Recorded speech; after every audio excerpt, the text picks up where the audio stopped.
Question number 1 है, नमस्ते शब्द का अर्थ क्या होता है? शांति, प्रणाम, धन्यवाद, शुभकामनाएं। इसका राइट आंसर है ऑप्शन नंबर बी, प्रणाम। नमस्ते शब्द का अर्थ होता है प्रणाम। क्वेश्चन नंबर 2 है, हिंदी में संधि का क्या अर्थ है? एक शब्द का विभाजन, दो या दो से अधिक शब्दों का मिलना, वाक्य का पुनरावृत्ति, शब्द का प्रकट होना। इसका राइट आंसर है ऑप्शन नंबर बी, दो या दो से अधिक शब्दों का मिलना। हिंदी में संधि का क्या अर्थ है? दो या दो से अधिक शब्दों का मिलना। क्वेश्चन नंबर 3 है, निम्नलिखित में से कौन सा शब्द समानार्थक शब्द है? शिक्षक, अध्यापक, हाथी, घोड़ा, पुस्तक, कागज, फूल, पत्तियाँ। इसका राइट आंसर है ऑप्शन नंबर ए, शिक्षक, अध्यापक। निम्नलिखित में से कौन सा शब्द समानार्थक है? शिक्षक, अध्यापक। क्वेश्चन नंबर 4 है, बच्चों की शिक्षा पर कौन सा लेख प्रसिद्ध है? बालकों का भविष्य, बालकों का जीवन, हमें अपनी जिम्मेदारी समझनी होगी, या फिर बच्चों की शिक्षा का महत्व।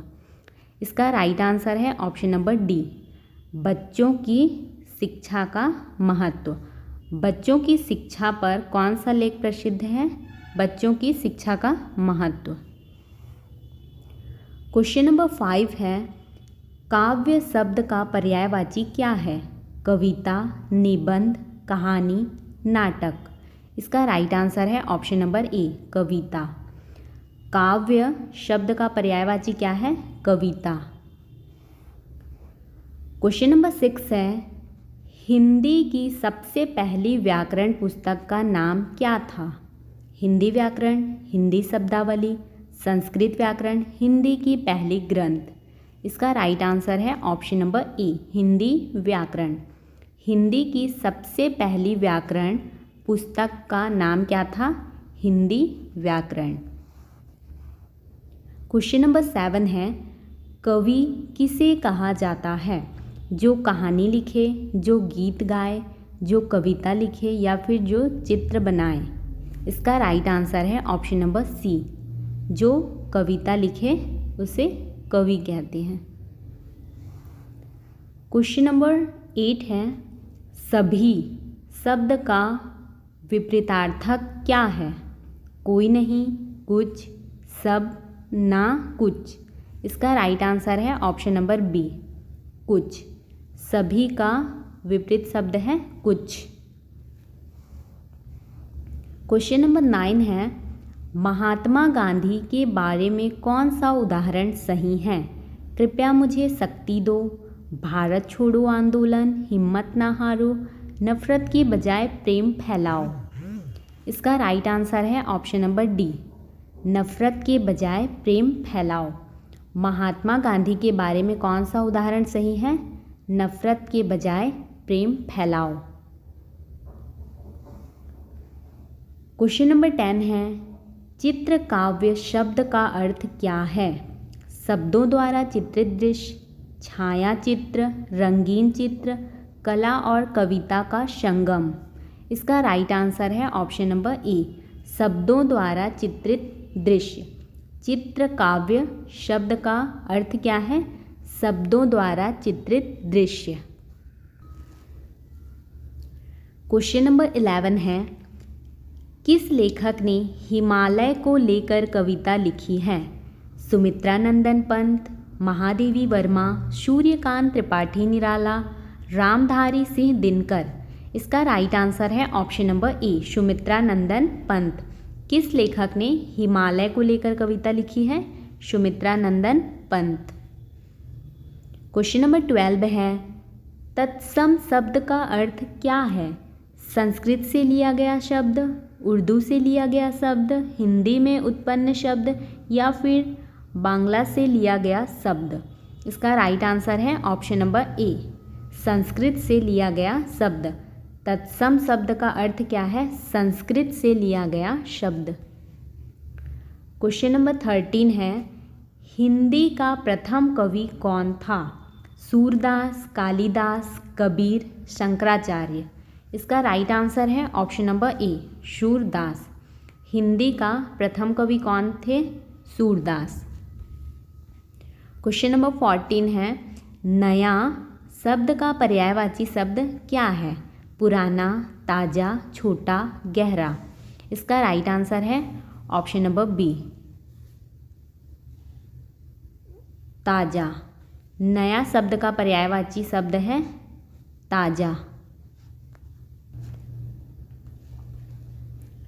क्वेश्चन नंबर 15 है, कविता में अनुप्रास का क्या अर्थ है? समान ध्वनियाँ, विलोम शब्दों का प्रयोग, संवाद का प्रयोग, छंद का चयन। इसका राइट आंसर है ऑप्शन नंबर ए, समान ध्वनियाँ।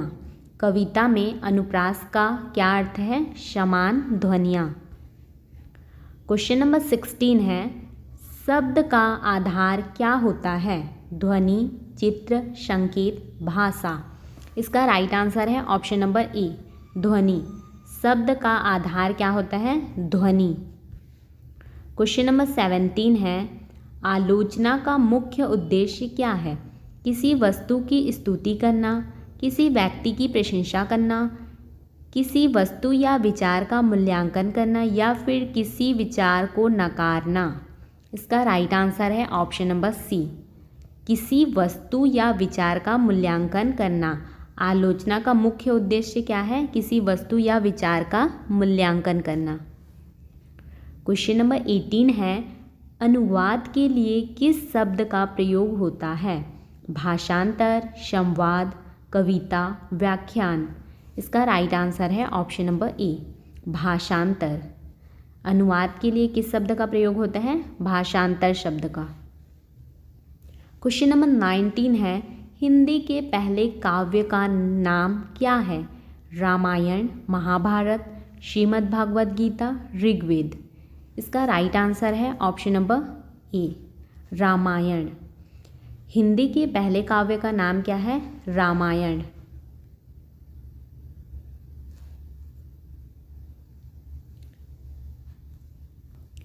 क्वेश्चन नंबर 20 है, कविता में रूपक का प्रयोग किसके लिए किया जाता है?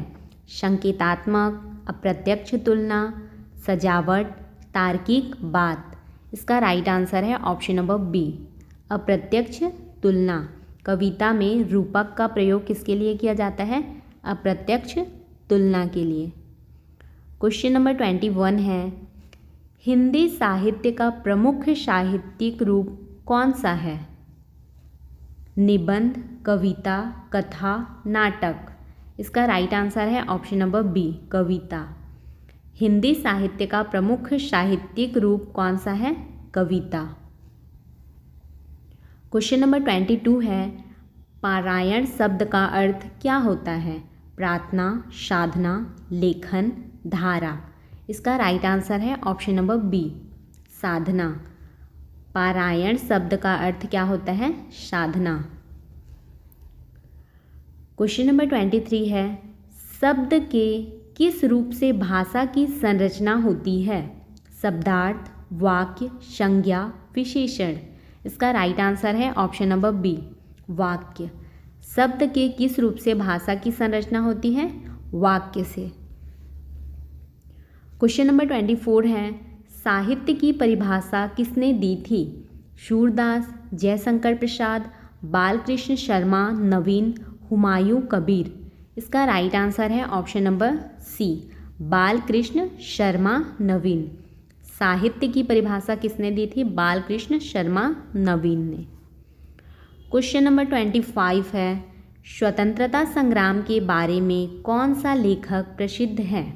प्रेमचंद, महात्मा गांधी, जवाहरलाल नेहरू, रामधारी सिंह दिनकर। इसका राइट आंसर है option number B, Mahatma Gandhi.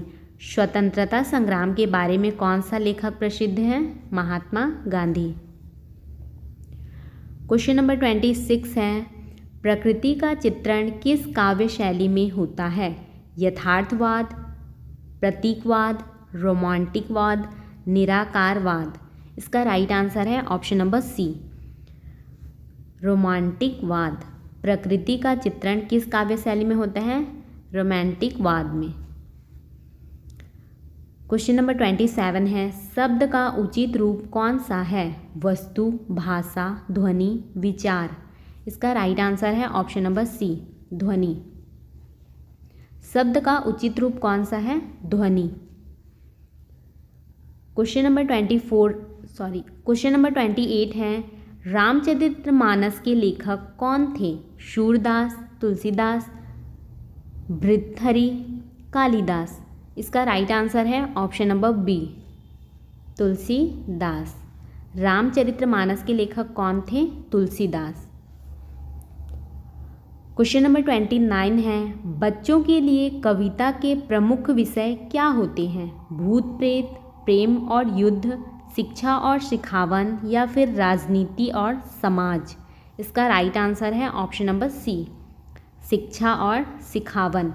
बच्चों के लिए कविता के प्रमुख विषय क्या होते हैं? शिक्षा और सिखावन।